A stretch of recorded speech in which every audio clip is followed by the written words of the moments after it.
Hey, everyone, and welcome back to the Reload Podcast.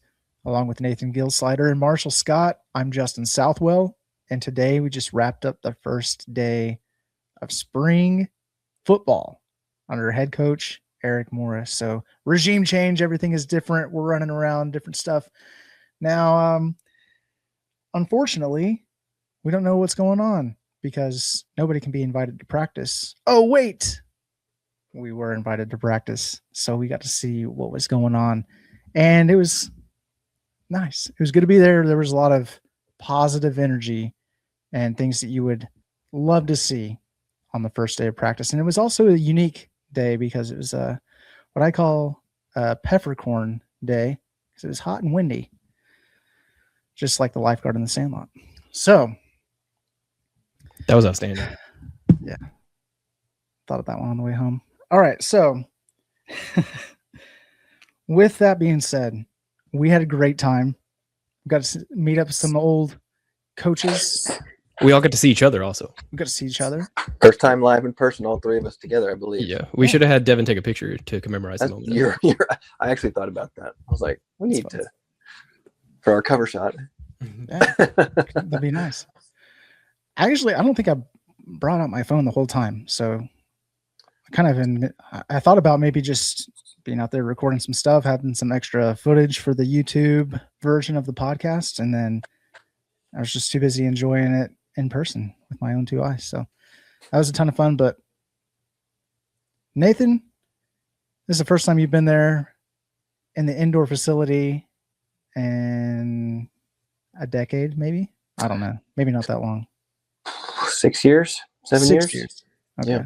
I was telling Rod, it was like my first time not in the facility, but to actually see them practicing in there. So that was really cool to be a part of that. And, just really appreciate Coach Morris's attitude toward the whole thing, just allowing former players to come back. And it's like, I don't want to come back all the time, but if you're going to extend an invite, I'll be there from time to time. So that was pretty cool. But what'd you think about being there? Again, thank you for the opportunity, right?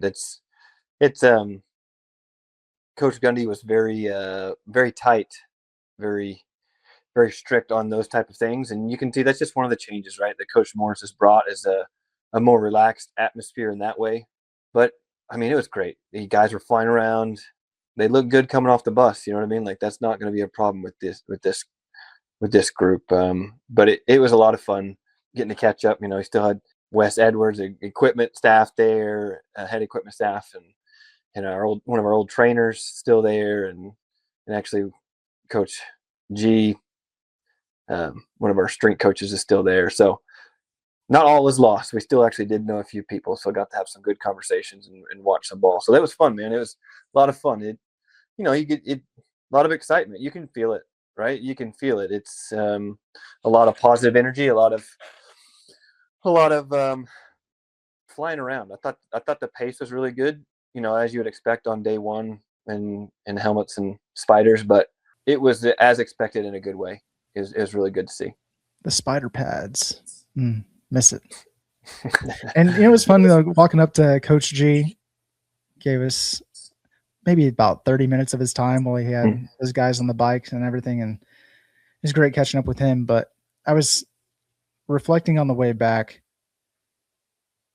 how lucky we are, I guess, that we have guys like that are still part of the program, and that if I were to go to practice and not have those guys and just kind of stand around and watch what's going on in practice, that's fine and everything, but the people that and the relationships you have are what make it special. So if I'm going into it and I don't know anybody, it's just like, it's not really worthwhile. So it was that to say, like, being able to talk with those guys and reminisce a little bit, but also get jazzed up and excited about what's coming forward. So, and then, it's always good to get compliments, like looking like we could still suit up and get in the pads. Like, hey man, I can't get a better compliment than that. Thank you, Coach G.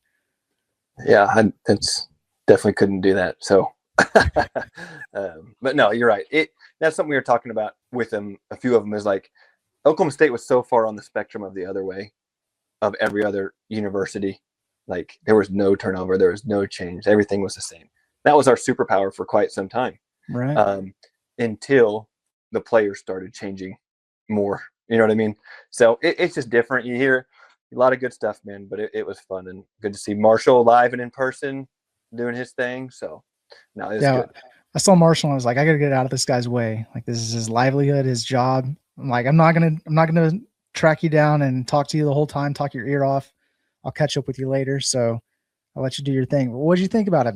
Like, literally on your way to and from Kansas City, and just like a little bit of a break, a little hiatus in between to be able to come and check out a Monday practice. Well, yeah. So it ended up not going to Kansas City for the women's tournament because was only going to go Sunday had they made it.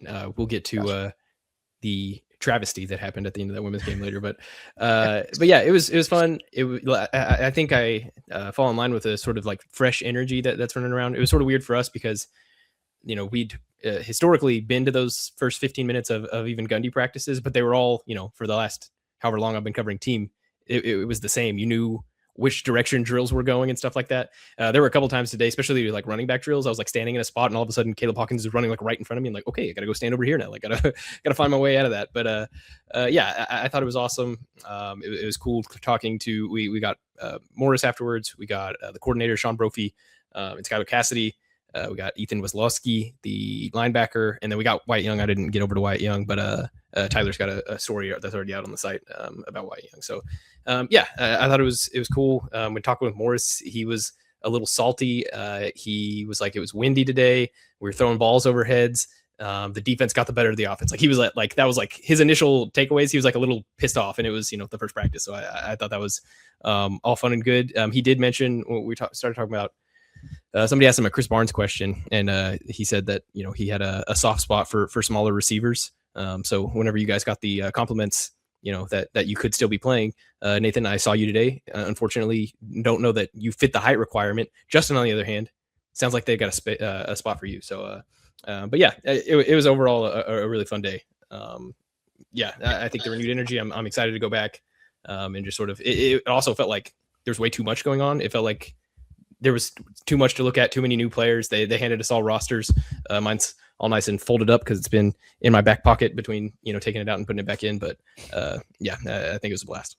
Yeah, I went with the I told Marshall right when I got there, I said, I don't want to know any numbers. I'm going to go with the Gundy approach and just, you know, see who pops off at me, you know, who kind of sticks out. But yeah, I mean, there's a couple guys. I mean, just right off the bat, when you see them, right, when you see the ones roll out there, I mean, obviously, you know, the ball comes out of Messamaker's hand beautifully, as you would expect. But you know, other than that, there's just a lot of athletes out there, and I think, as expected, the biggest thing that is going to determine how this team does moving forward is how they come together. You know, you set a record with 81 new guys, and it's not going to be a talent problem, right? It's going to be figuring out a way to get all of these guys on the same page. Because I mean, even when you were there, Marshall, and we were all there early on, like execution, right? They all knew what they were doing. It wasn't like a bunch of alignment, a bunch of, you know, drills not being run proper. You know, like that wasn't the problem. So I don't foresee that being a problem. Just it's going to be interesting to see how they evolve as a group and what they want to be as a team. But it's all there just from looking at it, right? Anybody physically stand out?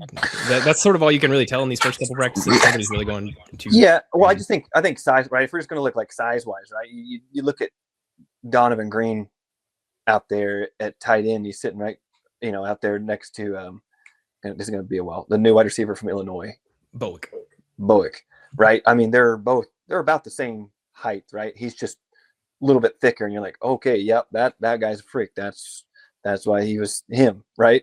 And then you even looking like you see, like you got Jacob Sexton at left tackle, like he looked really good. He, you know, physically the part, and the offensive line is very, very big, which we haven't had a big offensive line for quite a while. A lot of our coaches in the past went for a little bit smaller, more mobility. You know, as you can tell with our recruiting and what we have gotten right now, we're going for a little bit bigger, wider splits, you know, all those things. But, you know, and I think on defense, when he saw him going through the drills, like I thought Ethan Weslowski, you know, he's a very, very well-built individual, and he moved extremely well. And I think Jaleel Johnson, you know, that guy's he's just a big man. So you look at him, you're like, okay, yeah, he's one too. So, just a few guys like that. But like you said, most of it was drill work, that we saw too, and obviously some of the other stuff we don't really want to get into too much. But I just, as expected, they're flying around, high energy, and we learned a few things, even just talking with like the structure of how things have changed within the weight room and what that looks like. And man, it's a lot of change. It's a lot of change, and a lot of it is geared towards like earning things, earning spots, earning, your place in certain things. And I think that's part of it, right, Justin? We kind of talked some of the old days with what G and Glass used to do, and they kind of got away from that a little bit, and sounds like they're kind of maybe getting back to that just a touch. So it's interesting. Yeah, and it's worthwhile to do that kind of stuff where you're incentivized to not only elevate yourself, but to earn a spot in a certain lifting group, to be able to be, with the best of the best in the weight room. It's one of the things that you just kind of have some pride about you if you care anything about that, and if you care anything about being the best version of yourself. And I think a lot of guys that they just come in and they just want to do the work and go to class and go home. It's like, yeah, you're not going to be as successful, but the guys that like really enjoy that stuff and they really want to be the best, I mean, that's where they have the chance to shine and really stand out, especially to the coaches, and they get to see what they're all about. Yeah, it's something Nathan mentioned, Jacob Sexton at left tackle. That was happening in an earlier thing. I went and watched some just like individual offensive line, and they were doing something without a backside tackle. So maybe none of this means anything. And honestly, it's the first day of practice, so maybe nothing means anything. But Braden Nelson, I think is his first name Braden. I'm pretty sure his last name's Nelson. He was the starting left tackle at North Texas last year. Him and Jacob Sexton would sort of flip left tackle, left guard. So I think that's maybe something to watch sort of as we keep going forward.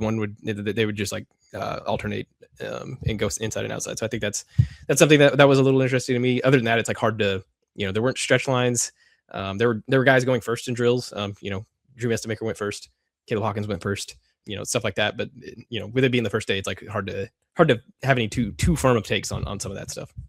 Yeah, like you talk about some of the changes and things like that. You knew exactly, right. You knew offense was on one side, defense was on some other side. Coach Glass blew his whistle. You did one stretch. You blew his whistle. You did the next stretch. You know what I mean? Like that was so regimented for 18 straight years. Like, so to your point, Marshall, like you walk in and everyone's doing individuals. You walk in and then you go to a team period. Then you come out and then you go to group. And it's like, I love it, dude.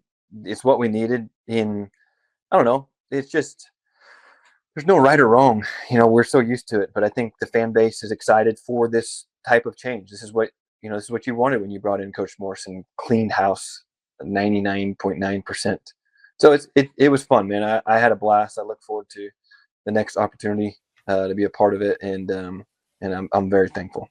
Morris, at one point he got asked, I think of like just sort of being in the indoor and stuff like that. And he said it was borderline too much space, that he didn't sometimes like how spread out everything was. He harkened back to Incarnate Word. He said that there were practices that they would be on half the field, the soccer team would be on the other half of the field, and the track team would be running around the track. And he said that's sort of what he was used to. So having, there's the indoor field, and then there's 1, 2, 3 outdoor fields. I think one's turf, two are natural grass. So, yeah, there's a lot of ways to move out there, and they were utilizing it pretty good. There was one point they blew a whistle, and everybody that was inside starts running outside. I was standing on the sideline, had to go duck for cover for a little bit because I don't know if I'm stopping any of those guys personally. And it's nice to have all those different versions. You got the indoor; it's got a breeze that goes through. You're in the shade. You've got an outdoor turf version of that, and then you've got the grass fields that it's easier on your ankles and knees and all that stuff, but gonna have to take some antihistamines because right now it's a little got some itchy eyes going, some grass allergens. Yeah, and everything else I think was about par for the course as far as what I was expecting. I try to wait until kind of the end and see if I could introduce myself to Coach Morris, because it's a little bit like what you were mentioning earlier, Marshall. We have some similarities, being the shorter receiver, and he played in an era where it was like Michael Crabtree, Danny Amendola, those guys were on the roster. Kind of same deal with us. Like you got Des Bryant, Justin Blackman, Josh Cooper. So I have a little bit of similarity there. Of course, Eric Morris goes on to get 2,000 yards receiving and 19 touchdowns. So a little bit better, just edge me out a little bit there. But no, it's just something I kind of look forward to, just getting to meet him and talk to him a little bit what Oklahoma State means to me and what the excitement is around the program. But unfortunately, I didn't get to have any conversation with him, but made eye contact with him, shook his hand on the way out. His family's there and everything at the end of practice, and I'm sure it's just a lot with everything going on. So let all that slide, no problem. I'll be able to catch up with him another time. So it's all good. It's all good. Any other? Did you give him the stink eye though? Well, if it looked like that, I apologize. If that's the case, it was 100% because of the grass allergies. My eyelid has been drying out for like the better part of 2 months. This is not an ad, but boy, this stuff has been in my pocket. No free ads. Any other parting thoughts on football practice before we move on to some of these other sports? I don't think so. It just felt good to get back out there and see everybody and see it rolling and see, we've been talking about it for so long, the bad and the good and the opportunity, right? So it felt good to finally see, like, all right, man, we're actually going to be able to see if this can happen, see if this can work. And like I said, I think to me, and again, you see the same thing. It's just gonna all come down to how these coaches can find a way to get these guys to buy into the same goal. And I know there's quite a bit of flack, especially early on in the portal, about like, oh my gosh, all these UNT guys. Like, man, if you didn't have that many UNT guys, this would be that much more difficult to try to bring guys together to the standard that you want to set. The guys that they brought over with a purpose. Specifically, they stamped them and said, these are the guys that are going to come over and set the tone. And so, I trust them. I believe in it. And I think that we're moving in the right direction. That's for sure. And it'd be a problem if he tried to get guys to come over from UNT and they didn't want to come. It's like, well, I've had you as a coach before, and I don't think I want that experience again. That's not the case here. Everybody's excited to come with him and come up to Oklahoma State. So, all right, let's shift over to Big 12 wrestling, because we had the Big 12 tournament, and I don't want to go straight to Jax Forest. It's the easy thing to do because he was so dominant, but I was maybe a little bit surprised that we didn't have as many champions with all the people that we had in the finals. I'll phrase it that way. And then Marshall, I'll let you take it from that. Yeah. Okay. So they end up getting 8 in the finals. They end up having 4 winners. It felt, I think, significantly worse because they started at 149. Oklahoma State gets its first title win there in Casey Swiderski. And then they lose 4 finals in a row. Robidoux drops his match to Larkin. That Larkin kid's really good. He was quite a bit longer than Landon, but Landon was like in on a leg basically the whole match. I think they do that match again. It's going to be, it's going to be just as tight. D Lockett, it was a somewhat typical D Lockett match, and that it was a little frustrating. Not super offensive. And then he drops a tight one, and sort of like we were talking about, with that Iowa match against Caliendo. I think this is probably good for D to understand that losing is possible, before it's on the big stage, and that type of stuff can really affect him. So, but at the same time, you kind of, at this point, you almost, which is like with our basketball team, you know what you've got. And I feel like with D, what we've seen is there's just not much in the gas tank to go off of. He doesn't have the same kind of firepower as some of these other guys that you'd expect from a David Taylor wrestler. Yeah. I don't know if you guys saw I think it was the semifinal. That was the tornado warning happened in the middle of it. So they had to go. And on top of that, he had concussion time. Yeah, he had concussion time in the first period. Then the second period ends and they have another big break because of the tornado warning. And so the Stilly Boys account tweeted out a video that they made during that thing.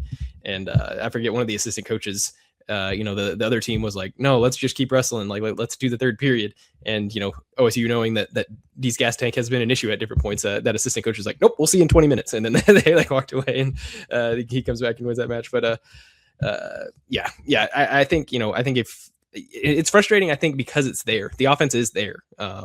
Sometimes they'll do a blast double on a guy and you're like, holy smokes, this guy's different than everybody. But I do want to say something though, because I see it a lot on social media, and it really irritates me, because it's like people are bagging on D quite a bit, and it's like, oh, he's terrible to watch. It's this, it's that. It's like, first of all, he's not losing to unranked dude, right?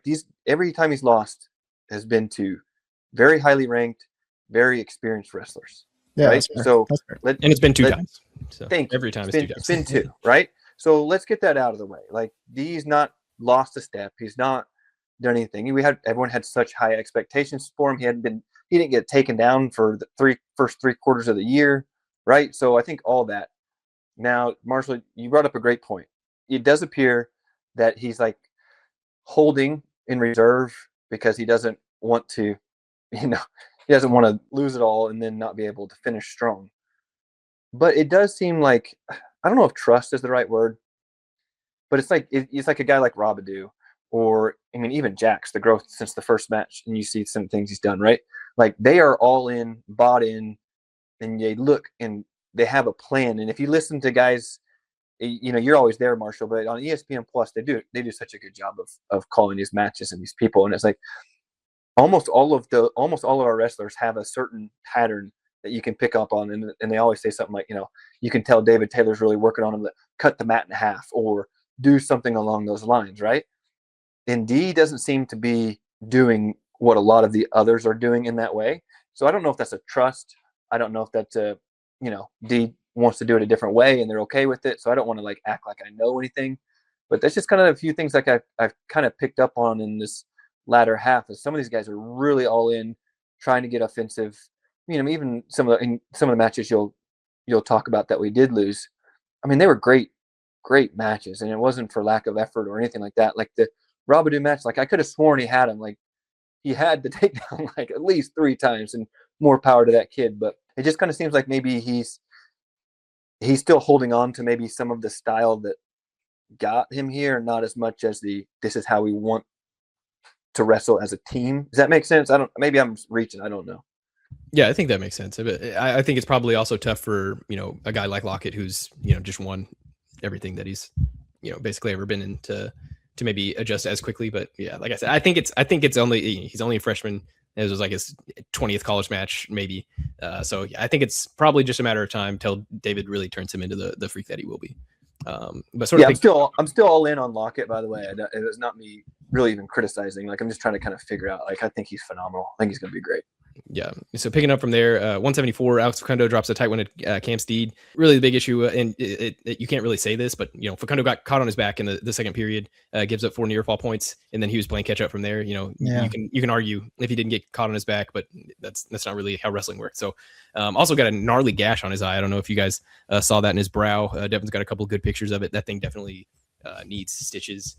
What was the next one? 285 was the next final. That's an undefeated Younger Bastida who hasn't lost in like 2 years or something like that. It was injured most of last year, but Connor kept it close 4-1. But between, so in Bastida's like last, I forget the number exactly, but it's like about 15 matches. He's had 2 non-bonus point wins, and both of those were Connor to set. So, I think that says something right that he's headed in the right direction. But yeah, a lot more fun to talk about winners. So let's do that. Casey Swiderski wins his Big 12 final. That was his 3rd Big 12 tournament. He went to 2 at Iowa State. I think he finished like 4th or 5th and 3rd or something like that. So he goes out, gets a big win. In talking with him afterwards, he was like, yeah, I've been a part of this event whenever the crowd was against me, because he had a really contested semifinal against Jordan Williams one year, and where he was like yelling at John Smith and yelling at the crowd and stuff like that, because Swiderski's a pretty fiery guy. He said it was a lot more fun to have that crowd on your side than it is to go against him. Troy Spratley, his first 2 years in Stillwater, he finished 2nd at this tournament. So he gets over the hump, gets a big win against Steve O'Poolin 5-2. He also got 2nd at nationals last year. So you just sort of wonder, okay, was this him really getting over that hump of, okay, I'm in the final match and I won it. He spoke pretty fiery afterwards. He's usually pretty, I'm not going to talk about much type of guy. Jax Forest is ridiculous. We'll talk about him more a little bit. The Sergio Vega match was also really good for it to be, what was it, 2-1? That was like the best 2-1 match that has ever been wrestled. It feels like they go in overtime. There's a couple times where it feels like both guys are going to lose. They go into the tiebreakers. Echemendia rides for 18 seconds, which you're like, that's usually somewhat winning time. Vega gets out, then almost gets a takedown, jumps over Echemendia, gets both legs. Echemendia is walking on his hands. For some reason, they say that's reaction time, and that he was still wrestling. That looked like a takedown to everybody else with eyes. So yeah, then they go into the second tiebreaker. Vega resets, and keep Setchmandia, who's 26 years old and a senior, down the entire time. So that was real tough stuff from Vega. He mentioned how tough he was like 19 times afterwards. Also went after a Twitter burner account that's been on him. They said the only, like, here's how you beat Sergio Vega is to take him to tiebreakers. And then so Sergio Vega goes to tiebreakers with the number 3 guy in the weight class and beats him. So, but yeah, Jax Forest was the show of the weekend. Holy smokes. His first 3 matches went first period tech, about 30 seconds into the second period tech. And then a guy who is, for all intents and purposes, was unbeaten in Kyler Larkin. He had a medical forfeit loss, beats him 15-2 and was searching for that tech late. It was spooky stuff. He kept doing that ball and chain tilt where he's, he usually does it on the ground where he rolls a guy over. That kid kept standing up and he would just continue to do it. And I asked him about that afterwards. I was like, have you ever done that with a guy standing up? And he said, oh yeah, that, like, he kept standing up in their match back in 2024 when they're both high schoolers. And so he like remembered that. He was like, yeah, he kept doing it that. So I've been practicing doing it on people who are standing up. And I was just like, what an absolute freakazoid. So yeah, it was crazy. He wins the outstanding wrestler of the tournament. Might be the 1 seed. His RPI is still in a bit of a weird spot because he doesn't have 15 matches. I think he's got 14 matches. And that's like a big threshold to overcome. But yeah, it's just tough for me to see a guy beating Jax Forest at this point with some of the crazy madness that he's doing. Every other finals match was relatively close, somewhat plotting in pace. And Jax Forest and Kyler Larkin just absolutely went out there and ripped it. And that was a lot of fun to see. Yeah, a couple of things. I think I texted you guys when that match was happening, like midway through the second period when he was doing all those tilts and stuff. I was like, if this is a freestyle match, he's already got him teched, because that's just the way that, back points work in that. But I am wondering about, 14, 15 matches, whatever the case is, how much that's helped him and not having to wrestle a full season. There's this weird balance of fine line, right? Because he's a freshman. He should be in high school still. He should not be having this kind of success, but he is. And then the other part is he hasn't wrestled a full season. Is he basically benefiting from that he's not having to wrestle a full season still? Yeah. You think about that, and you think like, well, the wrestling that he was doing nationally, globally, before he got to us, like, the guy's been doing this against some world level competition. So to your point, Justin, I think that you've got a good point there. But then I thought back to it because I was thinking of some of the same things earlier. I was like, once we decided, and they really kind of talked about Marshall a little bit, like here recently, really opened up on how that win at Virginia Tech made them, coach and Jax, believe that, hey, if I'm good enough to win that match on my worst day so far as a Division I wrestler, then we need to move forward here, because he's obviously extremely good, and I still was able to do that. But then you saw, I know everybody just, and it's the easy thing to say is like, he's different, right? It's almost like if you ever hear the ball come off Shohei's bat or Aaron Judge's bat, and you're just like, I can close my eyes and be like, yeah, somebody different hit that baseball, and I don't know why it sounds different or whatever. But I mean, when you see him wrestle, it's a different energy. It's a different attack. He's got almost everybody on their heels right away, and they don't know how to flip it back. Even whenever he puts himself, even if he gets himself in the positions every now and then where he's on his back or on his side for a split second, like by the time they realize that, he's already working like back underneath and doing something. I don't know really how to explain it.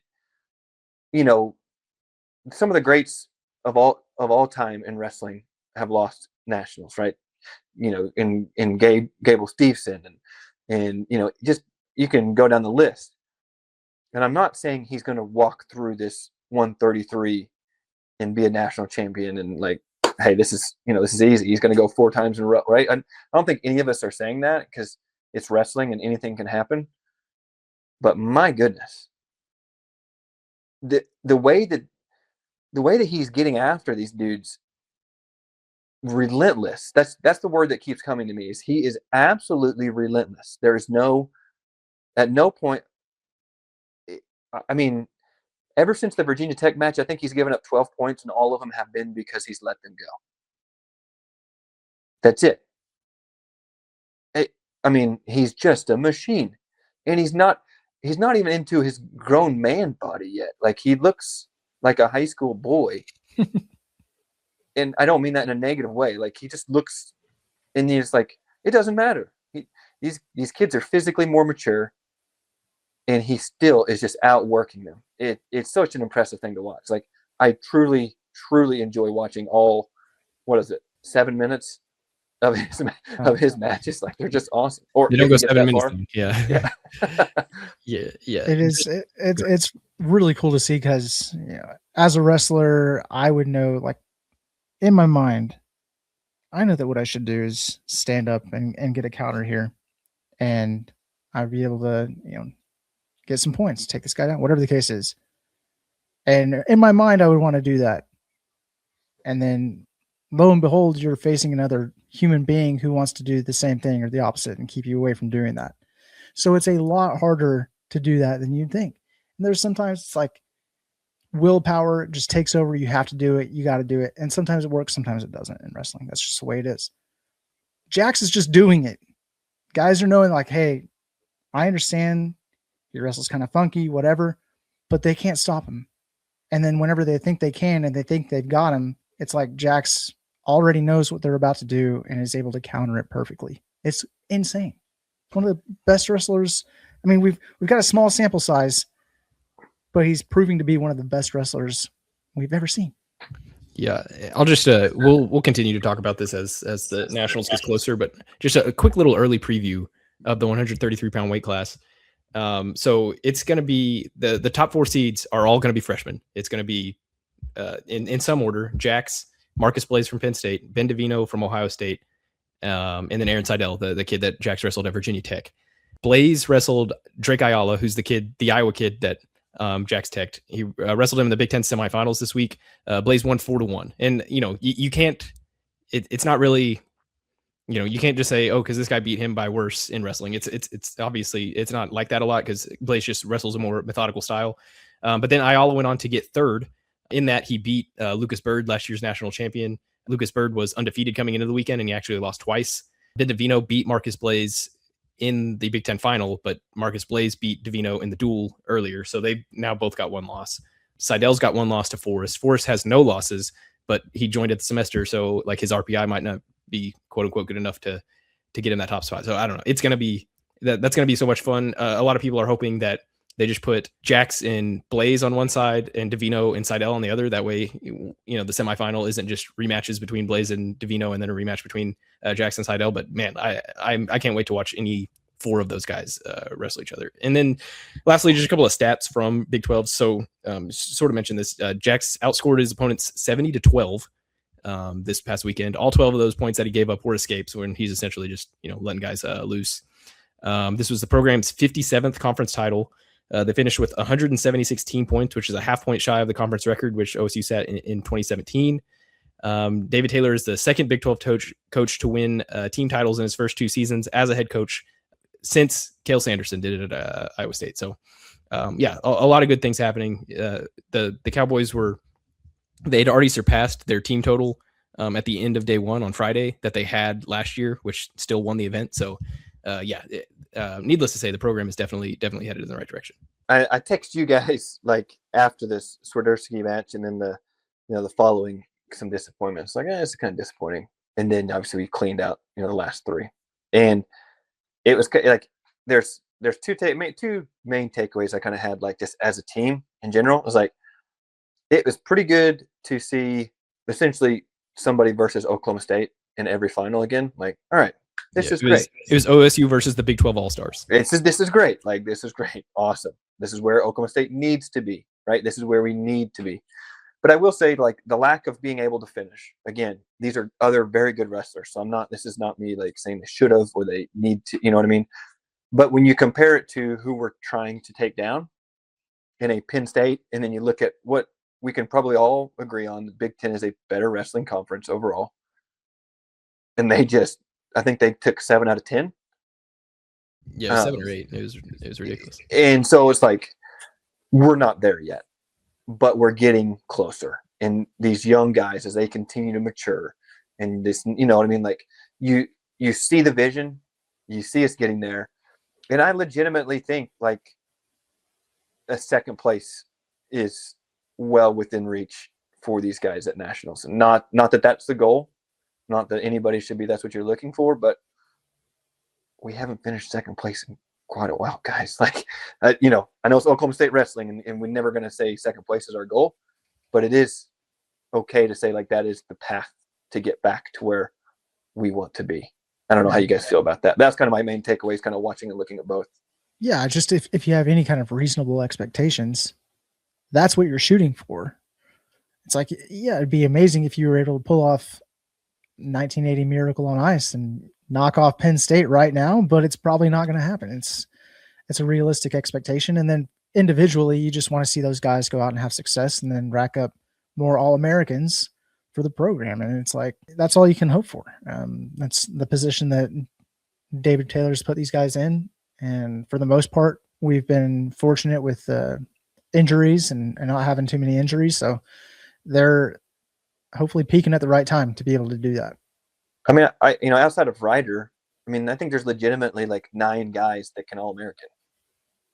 I think Ryder's got it in there as well. You think so? You got to be healthy. That's what, I guess that kind of meant more towards injury, right? Because you know how that goes. But that's kind of what I was like. There's legitimately like, if you were to say, I know we can move on here a second, but if you were to think off the top of your head, legitimately national champion individual, what would you put the over-under at, like, that we could get?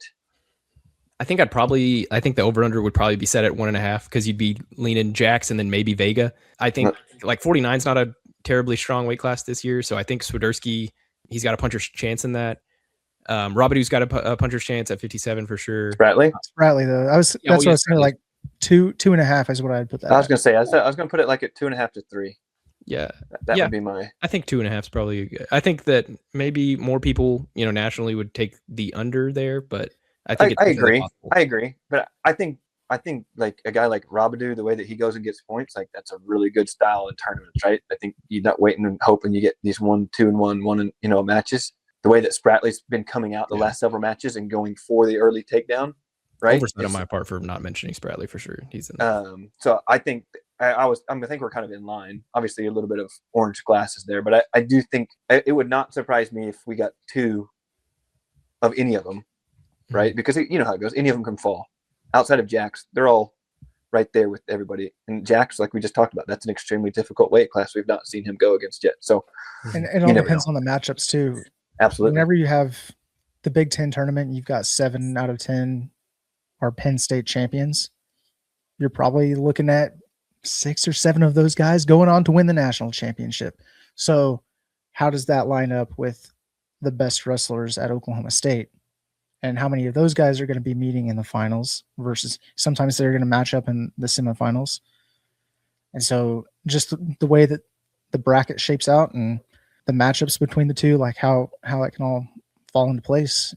But yeah, I think realistically, if you put a line at 2.5, realistically, you could probably take the under, but we're not here to take unders. We're going for it. Let's go. So, all right. I'm jazzed up about wrestling. That's national championships coming up. Always, what is it? Spring break. So it's a good time. But also what we got going on right now, an interesting kind of development as far as Big 12 basketball. And we can talk about men's and women's, but one commendable effort by the guys. I think, finishing out the season by knocking off UCF and then ultimately falling short against a really good Houston team. It is what it is, but the effort wasn't an issue, I guess I should say, where you thought maybe they could just lay down and you out rebounded a Kelvin Sampson team without Parsifala. It's pretty crazy. I mean, right? I mean that it came down to it. I mean, it was goodness. And as we know, and was finally admitted to us a couple days ago, Millie's playing on a torn meniscus. I mean, that's awesome. I mean, what a stud. So, what do you got to say? They played awesome. I mean, here I will say this, and this isn't even anything against them, but it's like, how do you call that technical foul? That is one of the worst. I thought the charge before it was egregious as well. Yeah, but I mean, you got a young freshman. He goes in there, a huge bucket. The guy's been chirping at him. all he does while they're both walking up, he says something to the guy. It wasn't egregious.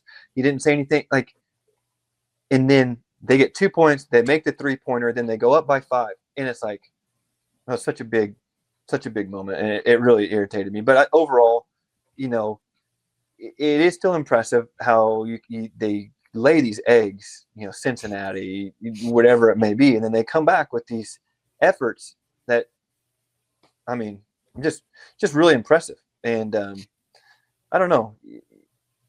What Parsha said about Coach meant a lot to me. Shea Gilgeous-Alexander is that guy, by the way. What a shot. It meant a lot to me what Parsha said about Coach, because a lot of people were like, oh, should we fire him after year 2? And it's like, relax. You know what I mean? Yeah. And you can see, like, you see the bigs that he's building. Like, Millie is getting better every single time he steps out there. And the game is starting to slow down for our guy, Marshall. And you know what I mean? So it's like, you see how he wants to play. You see the things they're doing. I mean, even like Anthony Roy, like, he's rebounded and done so much better on the defensive end these last several games. And there's one individual who has not made that change. That's driving me nuts, but we don't need to get into this. And the guards have played better. I don't know. Are we where we want to be? Absolutely not. Am I ready to give up on Coach? Absolutely not. I can see what he's doing. Well, And to that point, I mean, analytics have shown improvement from year over year.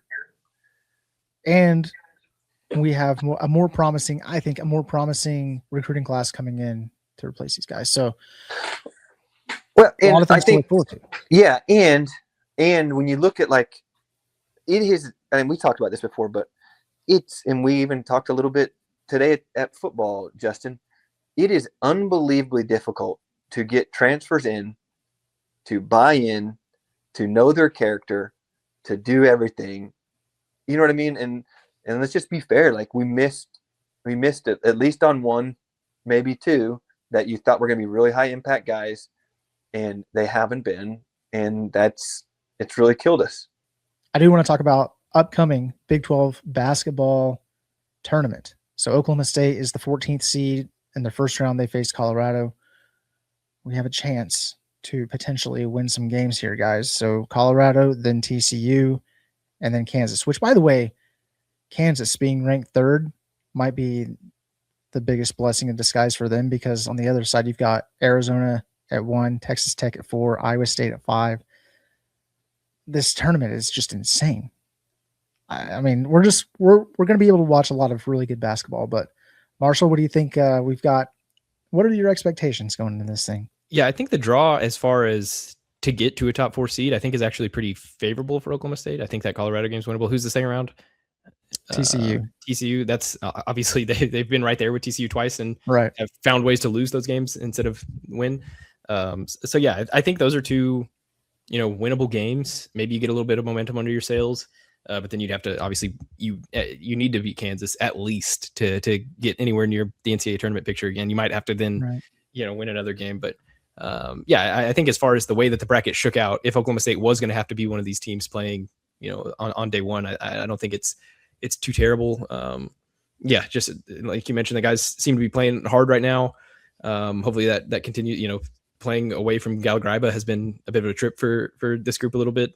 They won it in Orlando, so maybe this helps that. I'm really salty right now because Denver hit a 3 and got a foul. Oh my gosh, tied back up 8 seconds ago. This was ridiculous. I think it's a manageable in terms of the first 2 games, and then you just got to sort of hope and pray that you can do something past that. I think I'm with you guys in that. Commendable effort here down the stretch, just hadn't necessarily it needed it just a little bit earlier. You win literally 2 of those handful of swing games that you felt like they should have won. Sure. And they're right back in it right here. So like technically Colorado is a higher seed, but has a worse record than Oklahoma State right now, is similar to them in net. So that's just sort of the brutal reality of where things are at right now. But I, like you guys, commend them for continuing to fight through this tough time. They're giving us hope, even though we shouldn't be hoping, but you got to believe. So yeah, and I'll be there, hopefully eating some barbecue. Leave tomorrow midday or so. Nice. All right, you mentioned it earlier. We got to circle back to it now. women's basketball loses on maybe the grossest foul of all time. Now, I know it happens, but this was egregious. And then we lost to K-State. Marshall, lay it out for us. What happened? What's going on? Yeah, so Oklahoma State was down fairly big late. They all of a sudden make this miraculous comeback, mainly Haley Timmer. They take a lead. K-State inbounds a ball. Staley Hurd reaches in, gets called for a foul. Upon further review, I don't really think that it was a foul. I understand the crowd saying, why are you reaching in there regardless? I certainly understand that, but I also don't think it was a foul call. JC goes to the podium after the game, says, that was disgusting. That was an embarrassing way for a basketball game to end. Can't call a foul there. And again, I see both sides of it, and that you can't have your hand reach in there, but also didn't really look like a foul. And then even if it was, disco. It hasn't updated on my end, so I have no idea what happened. Oh, Shay's just really is Joker's dad, is really what it comes down to. We know who Joker's brothers are. We also know who Joker's dad is. It's Shai Gilgeous-Alexander. Dork. I could regret that come late, but the women's basketball tournament. So that was an ugly way to lose. Similar to sort of what, like we were talking about with D Lockett, maybe that locks them in further going into the NCAA tournament, that they have this sort of heartbreak late in the year. But it's such a good team that has struggled on the road or away from home. So they need to get that figured out. But what a gut punch way to lose a basketball game, that's for sure. Okay, I'm gonna go off on this for a second. Go for it. I just want to one more time reiterate, I love Shai Gilgeous-Alexander. All right, continue. Incredible. There's no such thing as you can't call a foul because it's in this moment. It's a foul or it's a foul. I understand that reasoning as well. I just didn't think it was. I agree. I'm not sure it was. I didn't either. I really didn't. But like her reasoning is, you can't call that and that. Yes, you can. If it's a foul, it's a foul. Okay. You should not, under any circumstance. There was no reason for her to reach in. Like, what the chances of something good happening on that half of the, you know what I mean? Like, it, for somebody that is so smart and so tenured, very, very surprised she did that. But let's peel back the onion here. For as good as Coach Hoyt has been, her bugaboo has been in these tournament situations, losing games she should not. And she has a better basketball team, and she's got to find a way to get over the hump. And especially away from GIA, this season, this team has really struggled. So I did not think it was a foul. You hate to see him lose that way. Shouldn't have been reaching in. If to foul, to foul. You know what I mean? Like that's kind of where I'm at on this. Yeah, I also, in the fallout of it, have wondered if maybe the ref didn't know the score, and the ref maybe thought that Oklahoma State was still trying to foul. So like sees the reach, just sort of instantly blows the whistle. That's another thought that's crossed through my mind over this. But again, Shai Gilgeous-Alexander is so good at basketball. That's really my big takeaway from that. I mean, there's nothing else to say about that. He's him. He's going back-to-back MVP. I don't know what I mean. This is it. The boys could use a Shai. That's all I know. 129 to 126 final. You'd love to see it. Marshall, we've been asking like listeners podcast, like if you've been listening to the podcast the last couple of weeks, throwing out questions for listeners to be able to comment. What is it? What walkout song you'd come out to in wrestling or baseball? Favorite ice cream flavor? Have we had another one? I can't remember. Well, do we have one for today? I think in the heat of the moment, I just came up with one. Maybe like favorite sort of out of left field Oklahoma State athlete. So like not Justin Blackman. Like everybody like So maybe favorite like role player, whether it be like basketball, football. If you got a favorite wrestling role player somehow. Maybe all time favorite Oklahoma State. Obscure, like Mario Bogan. Obscure player. Like, yeah. We got to pull it back a little bit, like Fred Janzian. I mean, where are we going? Ooh, Janzian, that was my guy. It's a little, I guess it's a little up into Final Four team. What was the shirt?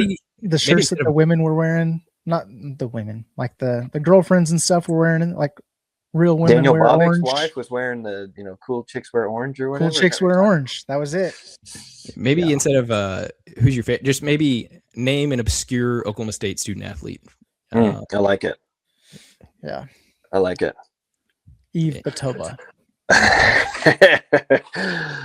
Can't get more obscure than that. It's a good point. I'm going to say Devon Dillard. Remember Devon Dillard? He'd get in a lot of trouble, but he's good for like 1 or 2 like holy crap plays a game back in the day. So that's going to be my This is good. That's one of those questions that you throw out with the boys where you just spend the next 2 or 3 hours just rattling off random names.